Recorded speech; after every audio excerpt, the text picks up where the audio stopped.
Seema's kitchen থেকে সকলকে জানাই নমস্কার। সামান্য এই যে মান কচুর গোড়াটা দিয়ে অসাধারণ একটা রেসিপি আপনাদের সাথে শেয়ার করব। কচুটাকে আমি ভালো করে ছাড়িয়ে ছোট ছোট পিস করে কেটে নিই।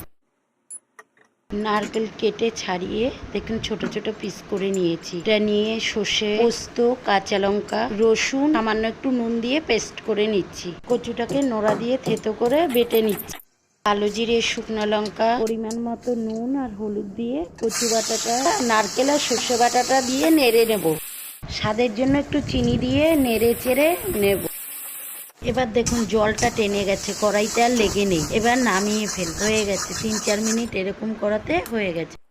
এবার গরম গরম ভাত দিয়ে দেখেন কচু বাটাটা দিয়ে ভাত মেখে আমি কি সুন্দর খাচ্ছি বলুন তো।